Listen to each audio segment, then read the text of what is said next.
সংসার সুখী হয় রমণীর গুণে। আজকাল মেয়েরা কি সেই কথা মানে?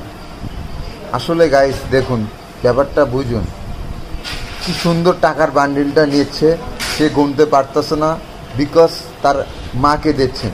আচ্ছা, আমার একটা প্রশ্ন সেখানে, যে এই মেয়ের কি বাবা নাই সেখানে? বাবা থাকবেই বান কেন?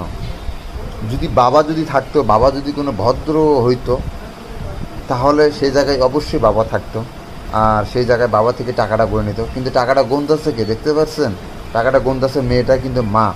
আসলে ব্যাপারটা বুঝেন, আপনারা একটু ব্যাপারটা বুঝেন। মেয়ের মা টাকাটা গুনতেছে এই কারণেই, এই মেয়ের মা অতিরিক্ত চালাক। অতিরিক্ত চালাকের কারণে আজকে এই মেয়েটার ডিভোর্স হচ্ছে। আপনাদের মতামত জানতে চাই। আমার যতটুকু ধারণা আপনাদের মাঝে শেয়ার করলাম। তবে বোন দেখুন, স্বামীর কথায় চলাফেরা করুন, দেখবেন আপনার মতো সুখী দুনিয়াতে আর কেউ হতে পারবে না।